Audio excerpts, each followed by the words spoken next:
平時我就會喺好天氣嘅時候嚟國際花城啦。我專門挑咗一個雨天嚟國際花城睇下呢個景如何啦。嗱，落雨睇翻出嚟嘅景仲更加有啲詩意啊！嗱，除咗佢可以做低首期唔係嘢上車，有個產權車位之外咧，花城仲有咩秘密係有各位港澳街坊唔知嘅咧？花城作為16年嘅大盤噶啦，講真一句，佢係非常之受各位港澳朋友嘅中意。點解咧？就無非就係首期5皮嘢，輕輕鬆鬆就可以上車噶啦。即係話，我想住呢筆資金我有用喎，但係咧我可以做個低首期啦。但係有3個點咧，我一定要同各位港澳朋友咧講明白嘅。第一點噶啦，如果你話中意去嗰啲大型嘅商場啊，整個小區入邊嘅咧，佢出去揸車都要2個字噶啦。但係嘅咧，佢係有一點唔使出小區，你平時買菜食嘢咧都係超級方便嘅。咁第2個點噶啦，就係咧，如果你係話要急住入住嘅，要揾現樓嘅。花城你就冇揀啦，點解啊？因為而家買緊嘅5期2區7棟嘅咧，最快收樓都係去到28年年底先收樓。第3點嘅咧就係好多港澳朋友收完樓之後咧關心我哋，就係我要改動嘅位置有邊度，而且使嘅錢要到幾多啦？嗱，又入門講翻起身，呢個創意樣板房噶啦，事實係陽台佈建嘅，不計即贈送俾你啦。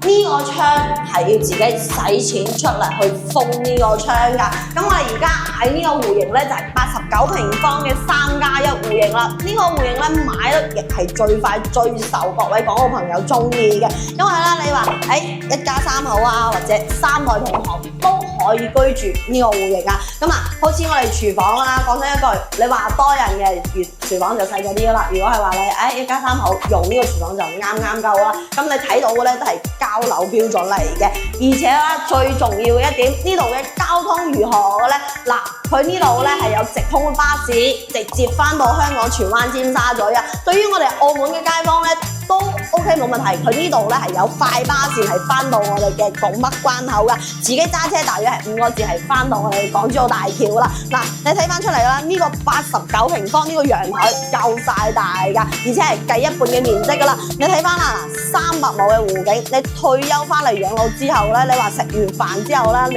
落嚟散下步啊，跑下步都完全冇問題嘅。而且你話有時候我週末嘅時候我心想我出嚟露下營，我唔使出呢個小區就可以落嚟露營、釣魚、BBQ 冇問題噶。咁你港車北上啦，買咗呢度，咁啊最重要嘅一個點係咩咧？就係車位啦。而家活動期間嘅咧，你揾到 Coco 啊，有我哋嘅產權車位係贈送到俾你噶。咁好多人咧會諗到，點解樣板間呢個廳會咁大？咁你交付標準咁細咧？因為呢間房咧係可以直接剝咗佢嘅，推出去，咁啊佢都會做埋一個風窗啦。咁啊呢啲嘢咧就係個人中意噶啦。咁啊呢度講成一句係咁打出嚟嘅咧，係一筆唔少嘅預算嚟嘅。咁啊嗱，呢間房咧就細啲少少啦。其實呢間房就可以作為我哋嘅兒童房嚟嘅，咁啊做到榻榻米嘅設計。咁啊再睇翻我哋嘅主人房啦。主人房276嘅飄窗位，但係呢個細則嘅單位嘅咧，佢係睇外園嘅景觀嘅。咁啊，到時候呢度咧係擺喺我哋嘅米八嘅床啦。呢個風窗已經係幫你整好晒噶啦。咁嗱，佢仲有一個點係呢度創意，呢個都係一樣陽台佈建嘅。呢度咧可以作為衣帽間啦，但係呢個窗係你自己封噶。咁啊，到時候咧講真一個，你要封呢2個窗嘅話，最低嘅預算咧都係去到2皮以上啦，就係睇自己揀嘅材料去到邊度啦。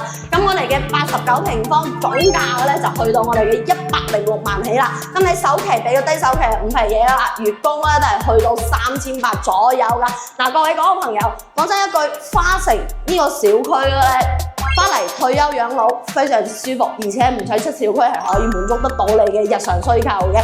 咁你話我接受唔到28年先可以收樓嘅，咁你花城咧你就要去睇一睇其他嘅樓盤啦。但係你可以接受得到咧，事實花城係唔錯嘅一個選擇嚟嘅，預算又唔高喎，即係話使低嘅價錢啦，住大屋啦。咁啊，各位港澳朋友，如果你對花城感興趣啦，了解更多嘅戶型以及於預算啊、購房計劃書，可以喺評論區打個賞頁 ，Coco 發俾你啊！